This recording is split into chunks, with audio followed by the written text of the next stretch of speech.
أما بعد فأعوذ بالله من الشيطان الرجيم بسم الله الرحمن الرحيم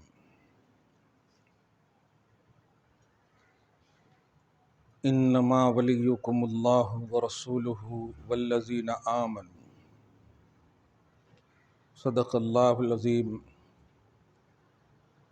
حصول برکت کے لیے درود شریف پڑھ لیجیے۔ اللہم صلی وسلم وبارک علی سیدنا و شفیعنا و حبیبنا و مولانا محمد معدن الجود والکرم و آلہ الکرام و ابنہ الکریم و آلہ و اصحابہ وبارک وسلم۔ صلاۃ و سلاما علیک یا حبیبی یا سیدی یا رسول اللہ صلی اللہ تعالی علیہ وسلم۔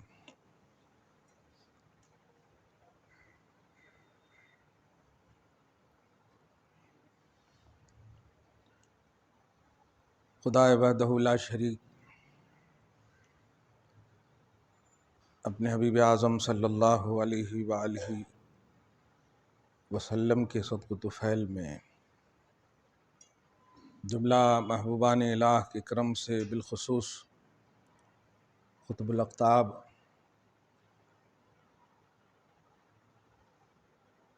خواجہ خواجگاں قریب نواز رضی اللہ تعالیٰ عنہ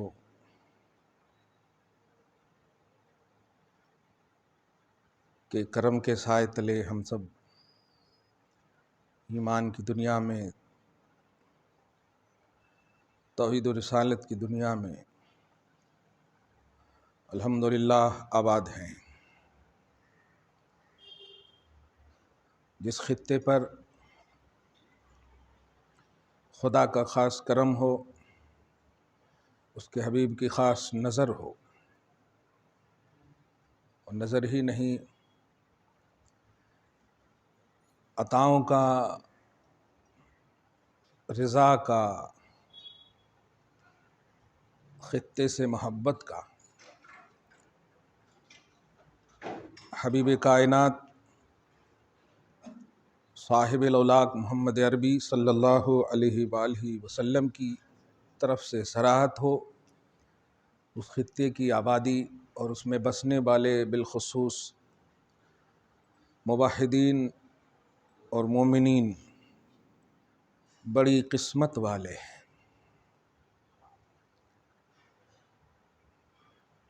ہندوستان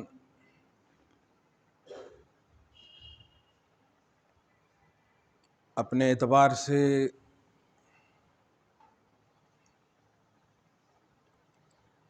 مومنین اور مسلمان یا توحید پرستوں کے علاوہ جو بھی اس کے معنی نکالے جائیں یا نکالے جا رہے ہیں، یہ سب تعصب، عناد اور حسد پر مبنی ہے۔ حقیقت میں ہند کا لفظ نبی نے اپنی زبان پر استعمال فرمایا۔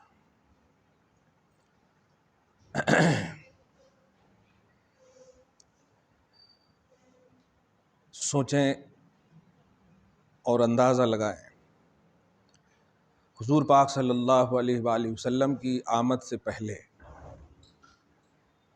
وہ عرب من وہن ایک انچ بھی ادھر ادھر نہیں تھا، وہی عرب ہے، اور حضور سے پہلے بھی وہی عرب تھا۔ اللہ پاک نے اس عرب کی دھرتی اور زمین کو عرب ہونا، عربی ہونا، یہ سب شرف بخشا تھا، لیکن وقار، تقدس، عظمت، خدا کی بارگاہ میں پسندیدگی، محبوبیت، یہ کوئی عنوان نہیں تھا۔ اللہ پاک نے اپنے حبیب محمد عربی صلی اللہ علیہ وآلہ وسلم کو بھیجا۔ اب خطۂ عرب کی صرف اس محبوب کی بعثت اور ولادت کی بابرکت عرب کے پورے خطے کی عظمت اور اس کے وقار کو اللہ پاک نے اظہار فرمایا۔ تو ایک لفظ میں اگر کہیں وقار ارض عرب، عرب کی زمین کے وقار حضور پاک صلی اللہ علیہ وآلہ وسلم ہے۔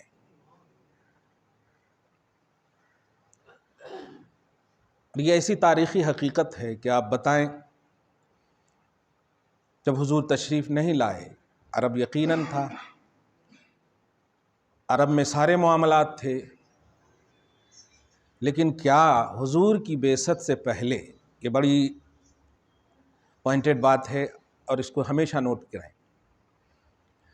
دنیا کے کسی خطے سے کوئی بھی اللہ کی خاص عبادت کے لیے سفر کرتا تھا؟ آپ کہو گے نہیں۔ جب تک حضور تشریف نہیں لائے یا حضور نے آپ کو نہیں کہا۔ اچھا، ایک اور بات ظاہر ہے، عبادت تو یہ زمین کبھی بھی عبادت سے خالی نہیں رہی۔ جب عبادت سے خالی ہو جائے گی اللہ کی عبادت سے، تو اس زمین پر پھر قیامت آ جائے گی۔ اس کا مطلب حضور سے پہلے بھی عبادت ہوتی،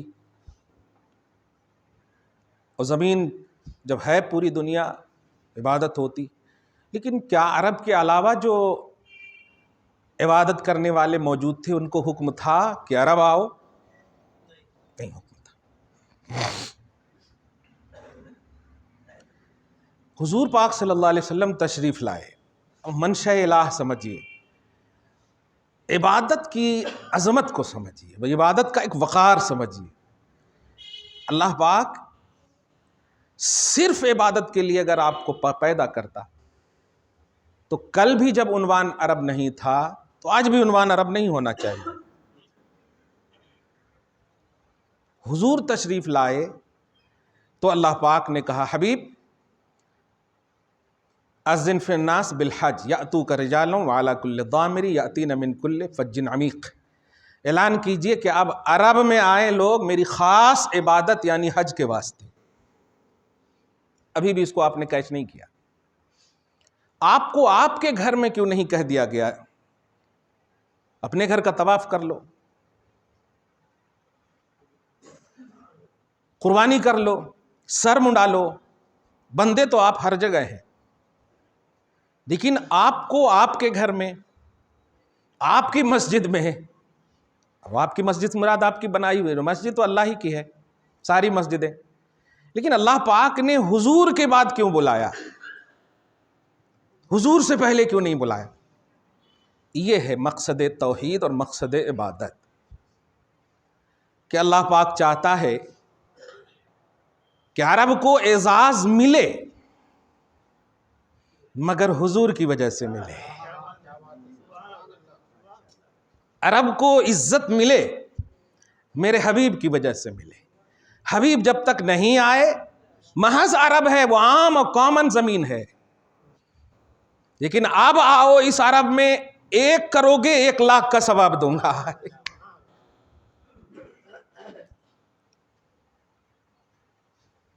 یہ ہے حضور پاک صلی اللہ علیہ وسلم کی وجاہت خدا کی بارگاہ میں۔ اتنی سی بات کے بعد اب آئیے ہندوستان میں، یہ میں اسی کو قریب کرنے جا رہا ہوں، درود شریف پڑھ لیں، اللہم صلی علی محمد وعلی آل محمد مبارک وسلم صلی اللہ تعالی علیہ وسلم۔ کوئی بھی آپ عبادت کیجئے، اس عبادت میں اگر آپ کے تصور میں رسول پاک صلی اللہ علیہ وسلم نہیں ہے تو آپ گویا توحید کے مقصد کے خلاف کر رہے ہیں۔ اللہ کو عبادت اور اللہ کی عبادت کے لیے فرشتے کافی ہیں، اور آپ بھی سوچیں نا، آپ تو ناپاک بھی ہوتے ہیں نا، ہم ناپاک بھی ہوتے ہیں، فرشتے تو نیچرلی پاک ہیں، اس میں تو ناپاکی کا کوئی کانسیپٹ ہی نہیں، وضو بے وضو کا مسئلہ ہی نہیں ہے، معصوم ہیں، مقدس ہیں، ہر طرح سے اللہ پاک نے ان کو پاک رکھا، ہوس سے پاک، شہوت سے پاک، ہر چیز آل ان آل پاک، نوری مخلوق ہیں وہ۔ تو عبادت پاک لوگوں سے اچھی ہو سکتی ہے؟ نہیں ہو سکتی، لیکن پھر بھی اللہ پاک نے صرف فرشتوں ہی کو نہیں کہا، آپ کو بھی کہا۔ کبھی غور کیا آپ نے کب کہا؟ کبھی غور کیا آپ نے؟ بسایا آپ سے پہلے آدم سے لے کر کے عیسیٰ تک، اور اپنے اپنے حساب سے سبوں نے کیا، لیکن آپ کے نبی آنے کے بعد اب کسی کو نہیں بھیجا، اللہ پاک نے بس ختم کر دیا نبوت کو، آخری نبی بھیج کر کے، آخری امت کی سند دے کر کے، اب جو بھی کرنا ہے بس اسی نبی کے حوالے سے کرو۔ آپ یہ کہیں عرب میں آؤ تو عرب میں آنا ہے، یہ کہیں مزدلفہ جاؤ تو مزدلفہ جانا ہے، عرفات جاؤ تو عرفات جانا ہے، یہ کہیں کنکری مارو تو کنکری مارنا، شیطان دکھے یا نہ دکھے مارنا ہے تمہیں۔ وہاں تو ابراہیم کو دکھا تب انہوں نے مارا نا، شیطان بہکا رہا ہے، تمہیں دکھے یا نہ دکھے، میرا حبیب اگر کہہ دے تو کرنا ہے تمہیں۔ گویا اللہ پاک عبادت تو اپنی جگہ پر ہے حضور کی آمد سے پہلے بھی، لیکن امت محمدیہ کی عبادت کا اسٹرانگنس جو ہے وہ حضور صلی اللہ علیہ وسلم ہے۔ جو بھی کرو حبیب کی نظر سے کرو۔ میرا حبیب جو کہہ رہا ہے، جو بھی کہہ رہا ہے، جیسے بھی کہہ رہا ہے، اس میں کوئی تنقید نہیں، کوئی اعتراض نہیں، اور ان تمام عبادتوں کی قبولیت کا راز میرے حبیب کو سمجھو، تب ہی قبول کروں گا، بندے ہونے کے اعتبار سے نہیں، حبیب کے غلام ہونے کے اعتبار سے۔ بندے تو میرے سے پہلے بھی تھے تم، عباد اللہ عباد الرحمن تو پہلے بھی تھے تم، لیکن کیا 5 وقت کی نماز دیا تھا میں نے؟ نہیں، میں نے تو 50 دیا تھا۔ تو حبیب کا دیکھو احسان ہے کہ 5 وقت دے دیا، تو میں نے جو کچھ بھی دیا ہے اپنے حبیب کی وجہ سے۔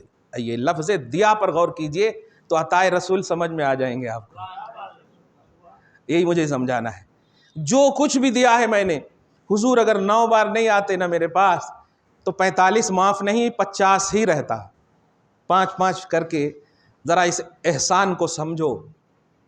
کمال یہ ہے کہ بخاری میں ذکر کیا ہے، سبحان اللہ۔ درود شریف پڑھیں، اللہم صلی علی محمد وعلی آل محمد مبارک وسلم۔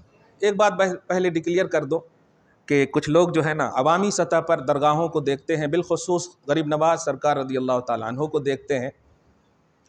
مجھ سے میں ہمیشہ کہتا ہوں کہ ہم غریب نواز کو پیار کرتے ہیں، غریب نواز کو اللہ کا محبوب جانتے ہیں، ہم بھی اگر ان کے آستانے پہ کچھ غلط کریں گے تو ہم غلط ہیں، غریب نواز غلط نہیں ہے۔ یہ بات میں کلیئر اور ڈکلیئر کر رہا ہوں۔ آج سوشل میڈیا کا دور ہے، اس لیے کچھ بھی آپ سینڈ کر دیتے ہو کہ انہوں یہ کر رہے ہیں، انہوں وہ یہ کر رہے ہیں۔ غریب نواز نے کبھی ایسا کیا ہے؟ یہ سینڈ کر کے آپ بتائیے۔ غریب نواز کا تہجد دیکھیں آپ، غریب نواز کا اشراق دیکھیں آپ، غریب نواز کا اٹھنا بیٹھنا دیکھیں آپ۔ غریب نواز کے لیے لڑکیوں کی قطاریں لگ گئی، مگر ان کی نگاہیں دیکھیں آپ، ان کی نگاہیں دیکھیں آپ۔ تو جو بیس ہے ان کو ماننے کا وہ ذات غریب نواز ہیں، ان کے آزو بازو یہ ہم بھی ہیں تو نہیں ہیں۔ معیار جو ہے ان کا آستانہ جو چمک رہا ہے یہ عوام نہیں ہیں، وہ خود ہیں۔ اس بات کو دھیان میں رکھیں، اور کوئی غلط بات سینڈ کریں تو وہ آپ ذمہ دار ہوں گے۔ غریب نواز رضی اللہ تعالیٰ عنہ کو ان کی ذات سے، ان کی بات سے امت میں پرموٹ کریں ان کو، تب جا کر کے آپ کی بات مانی جائے گی۔ عوامی سطح پر انہوں یہ کر رہے ہیں، انہوں وہ یہ کر رہے ہیں، نہیں۔ آپ کبھی کسی مفتی کے بھی طرز زیارت کو آپ سینڈ کر دو، عوام کے تو وہ تو محبت میں الحمدللہ وہ کہاں ہو جاتے ہیں، اسی لیے تو ان کی گرفت نہیں ہوتی نا۔ ہم اگر غلطی کرتے ہیں نا تو 2 عذاب ہوتا، ایک تو غلطی کا اور ایک جاننے کی وجہ سے غلطی کا۔ آپ قرآن پاک میں پڑھیں اس بات کو، سورہ احزاب میں پارہ نمبر 21 اور 22 بلکہ 21 میں اس بات کی صراحت ہے، لاسٹ اینڈ فرسٹ آیت کریمہ میں، یا نساء النبی من یأتی منکن بفاحشۃ مبینہ یضاعف لها العذاب۔ یہ صرف ایک امت کو بتانا مقصود ہے، ورنہ نسبت محمدی وہ بھی بیوی ہونے کا شرف جن کو حاصل ہو جائے، وہ ابن کثیر کے مطلب عقیدے کے مطابق بتاؤں تو انہوں نے تو بیوی مطلب نبی کی بیوی کو بھی معصوم کہہ دیا ہے، حالانکہ ہمارا عقیدہ ہے کہ انبیاء کرام اور فرشتوں کے علاوہ کوئی بھی معصوم کا عقیدہ جو ہے محفوظ عن الخطا بول سکتے۔ لیکن سنیں ذرا، اللہ پاک فرماتا ہے اے نبی کی بیویوں تم عام عورتوں کی طرح نہیں ہو۔ اچھا کتنا خوبصورت کتنا اچھا لگ رہا ہوگا ابو بکر کو، کتنا اچھا لگ رہا ہوگا عمر ابن خطاب کو. کیا کہا جا رہا؟ اے نبی کی بیویوں تم عام عورتوں کی طرح نہیں ہو. پارہ نمبر 22 میں. لیکن سنو، اب جو ہے ان کو سامنے رکھ کر تمہیں بتایا جا رہا کہ آپ کو جو عظمت ملتی ہے نا، کیا غریب نواز کا غلام ہونا آسان سمجھے ہو؟ غلامی کو بچاؤ، غلامی کو ہوٹلوں میں مت لے جاؤ، غلامی کو دل اور سینے میں محفوظ رکھ کر کے کبھی تنہائی میں محسوس کرو غریب نواز کو، کہ انہوں نے اگر کافروں کی دعوت میں، یا انہوں نے اگر غیروں کی دعوت میں، یا انہوں نے غیروں کی پکار پر اپنے آپ کو قدم بڑھایا ہے تو اپنا بنانے کے لیے، ان کا بننے کے لیے نہیں. اب سمجھیں ان باتوں کو. جو لوگ غلط میسج دے رہے ہیں امت کو، ہندو مسلم سکھ عیسائی سب، یہ اپنی جگہ پر ہے، لیکن وہ جب گئے ہیں کہیں یا ان کی بارگاہ میں کوئی آیا ہے تو پھر توحید کا نور اپنے سینے میں لے کر گیا ہے. ان کے وہ نہیں بنے ہیں، ان کے نہیں بنے. اس بات کو سمجھیے، اپنا بنانے کی کوشش کیجئے، ان کے مت رنگ میں رنگ جائیے. آپ پڑھیے غریب نواز کو، ان کی سب سے عظیم جو ملفوظات جو انہوں نے اپنی زبان سے کہے ہیں. 57 پیج کی ایک کتاب ہے دلیل العارفین، منگا کر پڑھیے، چومیے ان کتابوں کو. فیوز و برکات غریب نواز ملیں گے آپ کو. ان کے ایک ایک سطر میں آپ دیکھیے تو توحید کی چاشنی ملے گی، نبی کی محبت کا وہ خوبصورت عنوان ملے گا آپ کو. اگر عورتوں نے انہیں بلایا، حسیناؤں نے انہیں بلایا، کمال ہے، آواز دے دے کر کے بلایا. آج تو ایک میسج دے دیں ہمارے نوجوان کو تو ماں باپ کو چھوڑ کر چلے جاتے ہیں بچے. مس کال بھی آ جائے تو پتہ نہیں، وہ تو معراج جسمانی میں کیا کیا سمجھ جاتے ہیں. واو، میں اس لائق ہو گیا. اور پھر انڈیا کا قانون ان کو معلوم ہوتا، ابھی 18 سال کا ہوا ہوں کہ نہیں؟ ہاں ہو گیا ہوں، اب تو ماں باپ کو بھی بول سکتا ہوں کہ میں ان سے پیار کرتا ہوں. بے وقوفو، ماں باپ کی بد دعا لے کر تم کامیاب نہیں ہو سکتے. ماں باپ تو لنگڑے للی اولاد کو بھی دعا دے دیں تو وہ جنتی بن جائے یار. تم پاؤں ہاتھ رکھ کر کے جہنم میں جا رہے ہو. میں معین الدین کو سنو، میسج پہ message, direct offline, direct آ کر کے حسینائیں ایک لائن سے کھڑی کر دی گئی ہیں، لبو رہی ہیں. قسم خدا کی تحت الثری پر نگاہ رکھنے والا غریب نواز چلتا ہے، فنا فی اللہ کا وہ ایک ایک قدم جب چلاتا ہے تو آخری میں سوچتا ہے کہ اگر ان کی طرف نہ دیکھا تو کل کہیں گے کہ بچ کر بھاگ گئے. نگاہیں اٹھاتے ہیں اور جیسے ہی اٹھاتے ہیں ان کی دنیا بدل جاتی ہے اور قدم میں توحید کا کلمہ پڑھنے کے لیے آ جاتی ہے. تمہاری نگاہوں میں وہ غلامی کا شرف؟ آقا اور غلام میں تو خوبصورت رنگ کا عنوان ہوتا ہے نا، جیسا آقا ہو اسی رنگ میں غلام ڈھلتا ہے، یہی تو مطلب ہوتا. تب تو آقا اور غلام کہتے ہیں. بتاؤ خواجہ غریب نواز رضی اللہ تعالیٰ عنہ کے گھرانے والیوں کے سروں سے کبھی بھی نقاب اترے ہوں، حجابات اترے ہوں؟ میری بہنوں، ماؤں اور قوم کے مردوں، غریب نواز کے غلام ہو اور یقیناً رہو. خدا اس شرف سے دائمیت کے ساتھ تمہیں زندگی نصیب کرے. لیکن لاؤ، دوسروں کے رنگ میں رنگنا یہ غریب نوازی نہیں ہے، دوسروں کو اپنے رنگ میں رنگنا یہ غریب نوازی ہے. تمہاری اداؤں سے غیر متاثر ہوں، تمہاری حرکتوں سے غیر متاثر ہوں.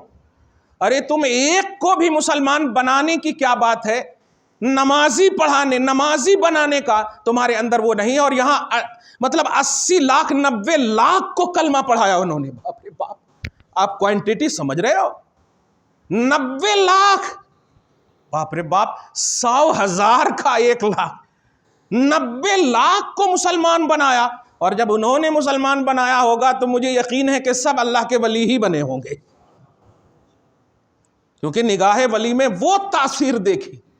دعا کر دیں تو امت کی بخشش ہو جائے،